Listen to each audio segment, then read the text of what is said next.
Hello and welcome to this episode of Authentic Achievements, where it's my absolute pleasure to be joined by a friend and old colleague, Phill Robinson. Phill, welcome. Hi Kim, how are you doing? I'm doing really well, thank you. How are you? I'm great today. Good. I'm really pleased to hear it. And you've had quite a journey, haven't you? And are continuing to have quite a journey. Could you share some of that with us, please? Oh, crikey, where do you want to start? Where would you like to start? Because I know some of your story and it's so fascinating. I think you've had, well, it's been such an adventure, hasn't it? From your corporate life, your current life, just the whole thing, really. So wherever you'd like to begin. I was brought up in Leicester. I had a passion to see the world and get out and about and learn. And so I was the first person in my family to do a degree in computer science. And from there, I left to go to California and work for Oracle when they were very small back in the 80s, writing software for a manufacturing application. And I've worked in software ever since. And I worked for a number of American software companies in Europe, so subsequently to help them build their European businesses. People like Oracle, first of all, then Sybase, Siebel, and Salesforce.com, most recently where I was Chief Marketing Officer in the noughties, I guess you'd say. Yeah. And then, more recently, the last 15 years, I've been running businesses with private equity investors in the UK and also in the Netherlands. So I ran a company called Iris Software, which sells accountancy software here in the UK, and built that up. And then moved to the Netherlands to run a business, a similar sort of business called Exact Software, which is a Dutch business. And then about 18 months ago, I retired. I've had Parkinson's for about 5 years. And so felt it was a good time to, I say retired, I'm still busy, but not work full time and do some of the things that I might have wanted to do in retirement later in life, but do them now because I may not be able to do them later. So but I'm super busy. I've got a number of things I'm doing which are sort of work related, but not full time. Wow, it was such an amazing journey.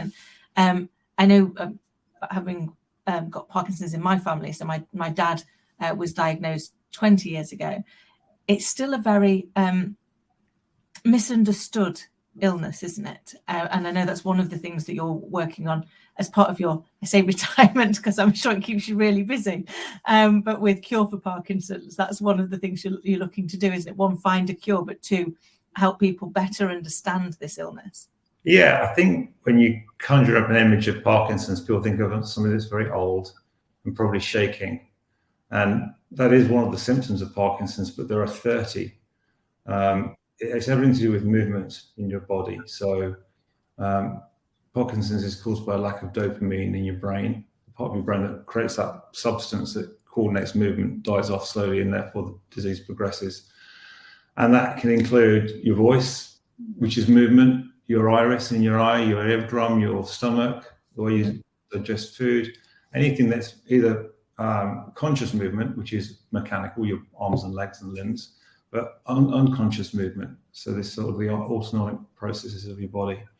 So as a consequence, I struggle with sometimes my voice. I can't speak very well. I struggle with digestion. It's a big issue for me, learning how to digest things. And then things that are also to do with brain chemistry. So I don't sleep well. I wake up most mornings at 2 a.m. Oh, and that's when I'm most productive at work, actually, because I can do it at 2 o'clock in the morning.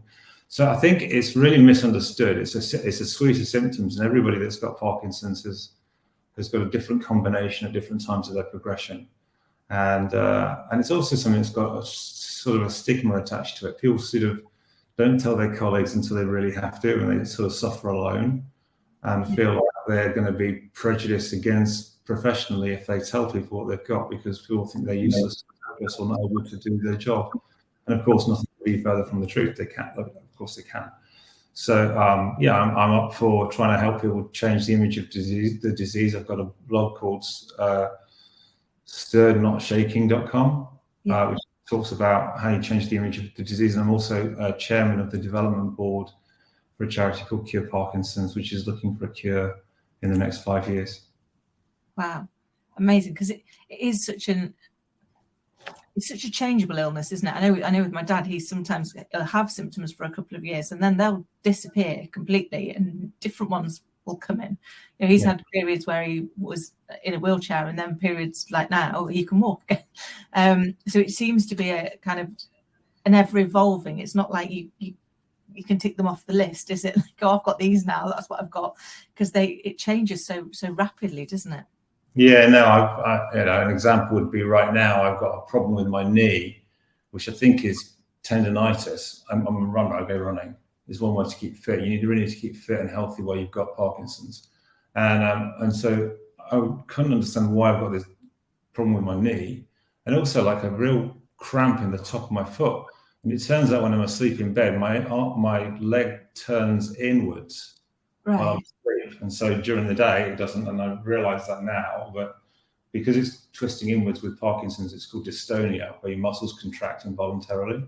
When I'm awake, I don't have that. So I then don't understand why I keep getting injured when I'm running on my left leg. And the reason I'm injured on my left leg is because it spends 8 hours a day twisted in bed.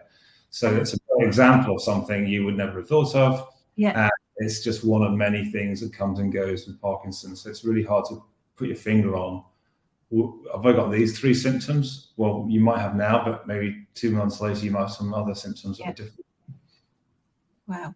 And I mean, you did go and tell your colleagues, didn't you? I remember you sharing that story with me. I would love it if you would share that again, but also share with us how you approach that. How, you know, that's a really courageous thing to have done, I'm sure, you know, because you, like you say, you worry what people are going to say and what they're going to view of you. So to stand up there and actually share that must have been quite an achievement.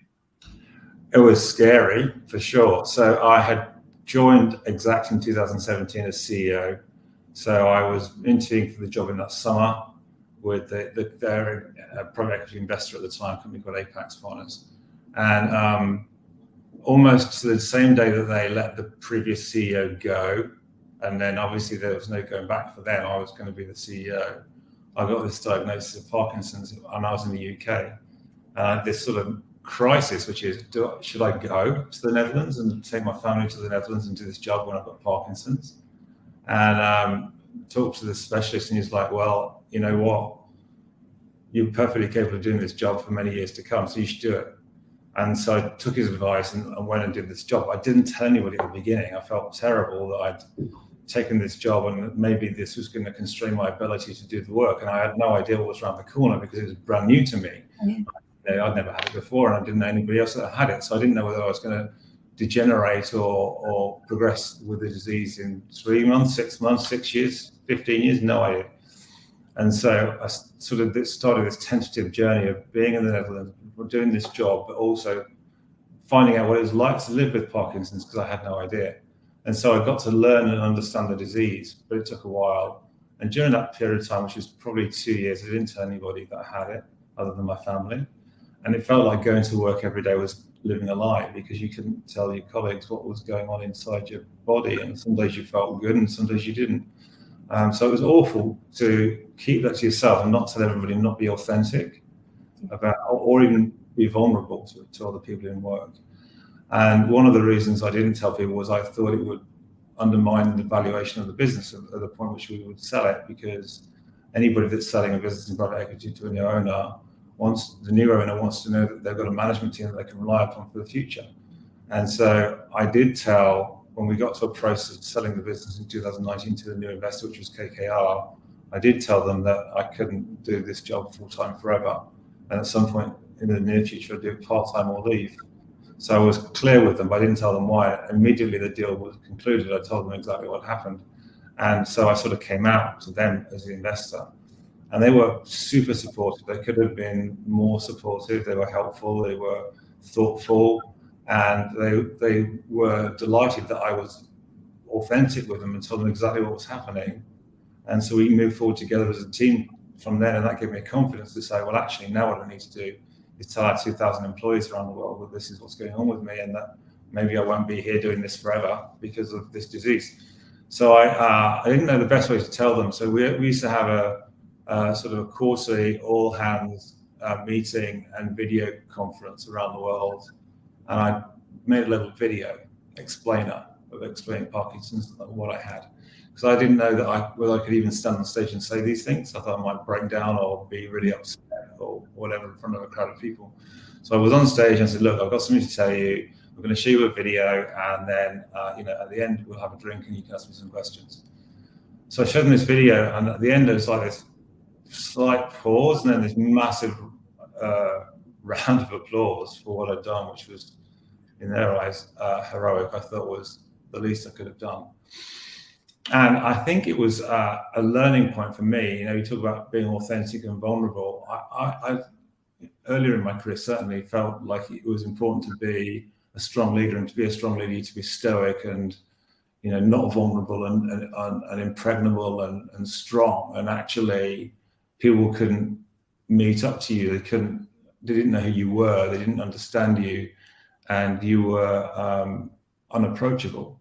And I think telling this story on stage showed me more than ever that being vulnerable and being able to tell your story to your employees is super important, because it allows them to know who you are, connect to you, and share your values. So it was a lesson in more ways than one about being a leader, as much as it's about being a leader, as much as it's about being a CEO and a human being. Wow. I mean, I can't even begin to imagine what must have been going through, all the emotions that you must have been going through, standing up there and like you say, being vulnerable, because we were told, weren't we, as leaders years ago, you can't be vulnerable. Like, whatever happens, don't show any vulnerability. Yeah. And yet we're all vulnerable about something, aren't we? So when we're not sharing our vulnerability, we don't create an open space for people to be able to share theirs, and therefore we can't grow as effectively as we could. And yet we often don't find that out, do we, until much later. Then we realize it's about sharing vulnerability without losing your credibility, isn't it? And if we're vulnerable about literally everything, then they're not going to think we can lead them. But having some vulnerability, being able to say that actually, we're not made of steel, does allow people to better connect. So it must have been also, I'm just thinking back, you made the move. So not only had you just found out that you'd got Parkinson's, so you had all of that was new, and you were going to a new company, albeit doing a role that you'd done before. You're also moving to a new country with your family. That must have been a lot for you and for them to kind of process and go through at the same time. I know, I've never done it the easy way. You never have you? It was a lot. But I'm glad I did it. It was a great experience. It's probably the job I've done in my career that I've enjoyed the most. So if you like ending on a high and doing something you really enjoyed doing, was great for the last 4 years. So yeah, I mean, as you say, you talk, certainly, 20 years ago, you talked to be a superhero if you're going to be a CEO. And we're not superheroes. We are all vulnerable. And actually explaining who you are and bringing your whole self to work, whether you're a CEO or an individual employee, is really important. Leaving part of your personality at the door is not a recipe for success for anybody. So I think it's important that they know that you're vulnerable, so they can show their whole self and bring their whole self to work too. I love that. That is so true, isn't it? Because we want to connect with people, and when there is a lack of authenticity, we waste our time trying to work out what it is that we don't trust, rather than if people just share it, we go, okay, now I know this is Phill, and therefore I can connect with him. So what would you say? I mean, there's so many, I'm sure it'd be difficult to hone it down, but what would you say has been your proudest achievement so far? Or professionally? Whatever you're most proud of. I think I'm proud of what we did at Exact. I think we took a business which was struggling a little bit in some markets, and we refocused the business, set it off in the right direction. And you can talk about, the financial outcome or the revenue or the EBITDA, and it's done great. We were turning over 180 million and 60 of EBITDA, and it's now 400 million revenue business. Yeah. So it's done really well. But I think more than that, it was about creating the right environment and culture. So I'm much more proud of the softer elements of the business, which I think put it in the right direction, than just the hard, tangible, financial results. Spent a lot of time working on culture and working on making sure people could bring their whole selves to work. So an example was we had a really big office block right on the main motorway. And they used to use the side of the building, the windows, to put a huge frieze, if you like, or a big sticker across 6 stories to communicate a message to the passing cars and travellers. And we used to sponsor Max Verstappen, who everybody knows is a Formula motor racing world champion now. And so his image would be plastered across the building. And then, like, we came to Pride Week, and this would have been 2018 maybe. And I'm like, I don't want the Max Verstappen sticker on the window. I want a huge pride flag, which is 6 stories tall. Yeah. And I want to say, everyone's welcome to work here. And it was a statement of intent from me about how we wanted to change the culture and for everybody to be included, no matter what their background or what their preferences were. And I've got a lot of passive resistance. It's like, you really want to do that? You know, I think the council will not allow us to do that. We're not allowed to. It's at the side of the road. We're not allowed to do this because the council's going to make us take it down. I'm like, no, let's put it up. And if the council make us take it down, we'll take it down. So there was sort of this passive, like, attitude. And I'm like, no, we're doing it. We did it, and we couldn't have had better response. It was all plastered all across the front of the newspapers across the Netherlands. It was lots of people on the main roads shouting and screaming and saying what a great job we've done. I think our employees enjoyed it as well.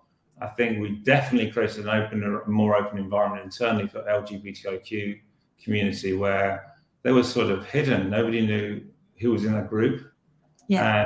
And we started off with trying to run some workshops after we put this flag on the building, and nobody turned up.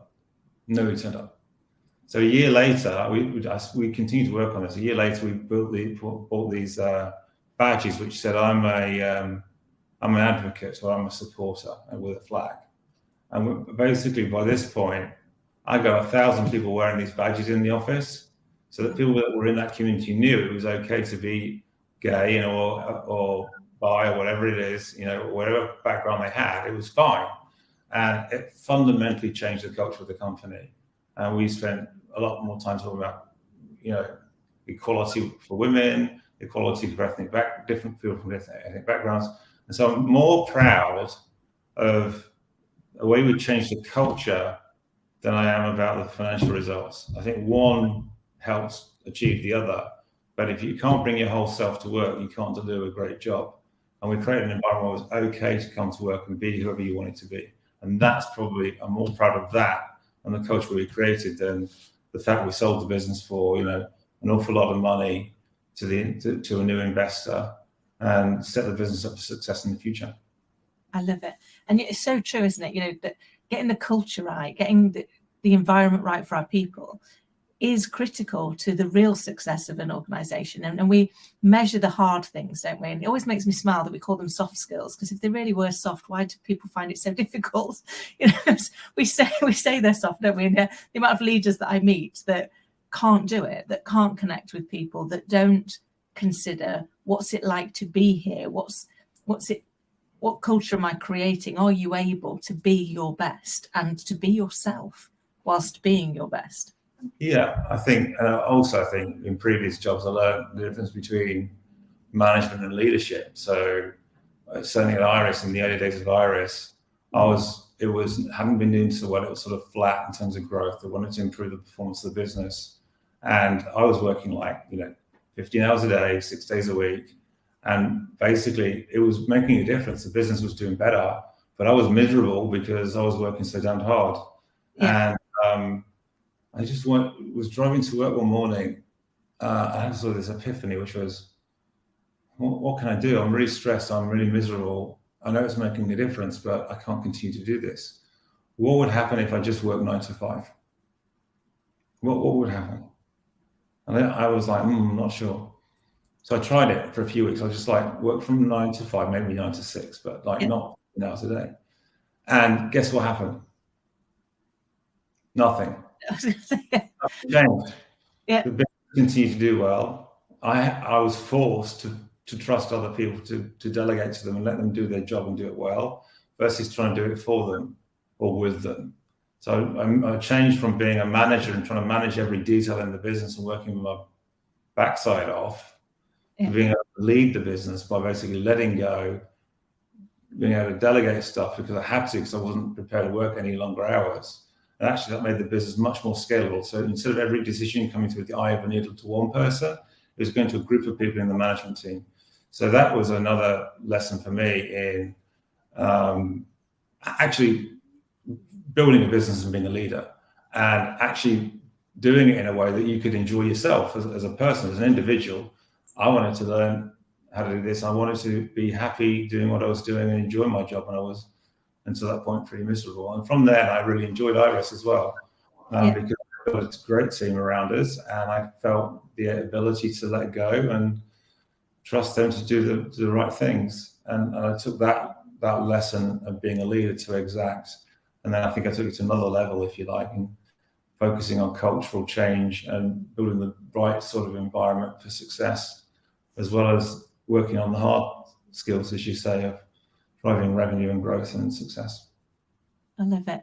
And I think it's true, isn't it, that you know, once you let go, once you do delegate, not abdicate, but delegate what it is that we're doing and allow people to step into it, you get that opportunity to see them grow as well, don't you? Because they're learning new things and they're getting that belief from you. Because when we ask somebody to do something, we're sharing our belief that they're able to do it. Because if not, we'd do it for them, like you say, because we don't trust that they can get there. So did you see a lot of people really develop as a result of that? Yeah, absolutely. So at Exact now, there's a guy that had been there for, I think, 25 years, a guy called Paul, who'd worked in various executive management positions, but somehow had been passed over for the CEO job when I was recruited, because they didn't feel like he was up to it, and I felt he was more than capable of doing the job, actually. So I saw here, I gave him more responsibility, I gave him a bigger role, I worked with him and basically created a succession plan as I was leaving full-time work. So he's now running the business and he's doing a fantastic job. He's grown, he's thriving, and he's doing a super job as CEO of Exact now. That's amazing. It's lovely, isn't it, when you hear stories like that, where people perhaps did get overlooked for whatever reason, but you're able to spot that talent and shine a light on it so that they get their opportunity. So It sounds like you've had so many lessons. What would you say has been the biggest lesson that you've learned so far? I think to be authentic and vulnerable is really important. I know you talk about a lot about this with other people, but I was always, as a child, my mother was quite stoic. And I think I took that into my adult life, and I was just sort of plow on, just keep going, don't tell anybody how you feel, keep it to yourself, just get on, deliver something and do something and do it well. And I've learned in later life that actually being vulnerable is as a strength, not a weakness. So that's an important lesson. And I think the other thing that I really like the idea that your life's in 3 stages, and I think I'm in the 3rd one, which is, you know, you go through the first phase of your life, which is you educate yourself or you get educated as an education phase. There's then sort of this accumulate phase, which is not necessarily about accumulating money and wealth, but accumulating experience and knowledge and ability. And the 3rd is to redistribute, which is to take that experience and knowledge that you've got and help other people. And so, you know, I think I can contribute to the software industry today, but I can't do it in the traditional role as a CEO. So we're just about to launch an organization called Boardwave, which is a not-for-profit, which is building a community of CEOs, chairmen, NEDs, and investors in software, so they can get together and share best practice and mentor one another for the success of the software industry. And so that's something I'm doing at the moment, which is about my 3rd phase of my life, which is redistributing, if you like, and then also working with Cure Parkinson's to find a cure for this terrible disease. So yeah, that's the way I'm thinking about life now, and I'm trying to make a difference and contribute, but doing it in a different way, just because of this disease that sometimes gets in my way a bit. That's amazing. It reminds me, I've always loved a quote. It reminds me of the Pablo Picasso quote, which is, the purpose of life is, the meaning of life is to find your gift, and the purpose of life is to give it away. which is kind of, I guess, what you're saying is like you accumulate all of those experiences, you get the knowledge, you get the education, and then actually you give it away. You start to help other people and pass on that experience so that they can end up better as a result of it. And I really like the idea of that community for people in the software industry, because we need to create that space, don't we, where people can collaborate and co-create rather than constantly compete. I don't know whether, being a CEO in another industry is any different, but being a CEO in software for me was a lonely job. You were often sitting on your own trying to make a decision that you couldn't really ask for help from, because if you ask your board, they'd think, why doesn't this guy know this already? You'd feel like sort of exposed. So you'd sort of sit there trying to make your own decisions. It's quite a lonely role, and I felt like it didn't need to be this way, actually. Why couldn't we be more connected as a community of CEOs in software and actually speak to one another and discuss these ideas and issues and come to a better answer together? So that's what Boardwave is about. And we're just about to launch it in the next few weeks. And as I said, it's not for profit. So if it turns out we were able to make more revenue than than the cost of running the community, then we'll give it to charity.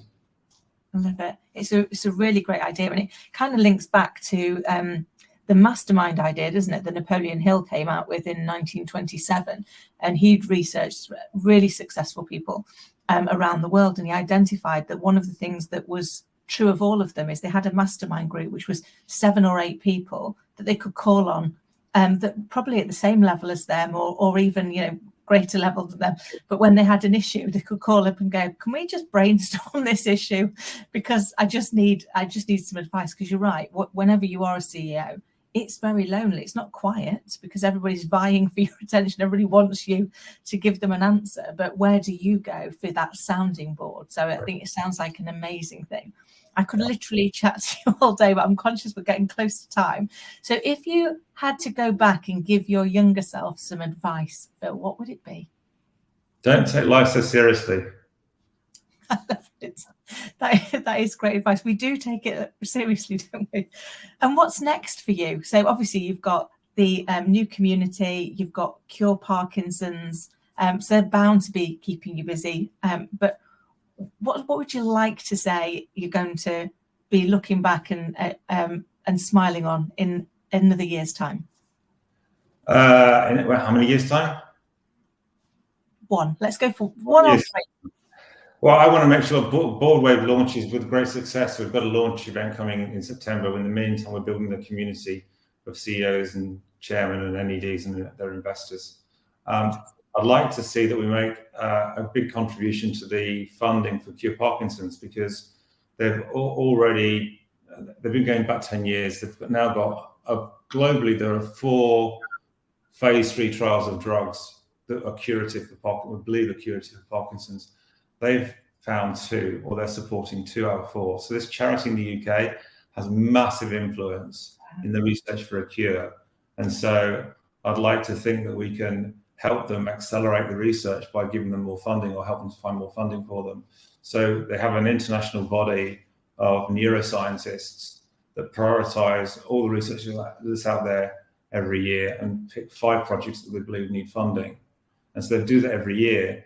So although they've got 2 phase 3 trials, there are 43 other substances that need research that they've prioritized that they haven't got to yet.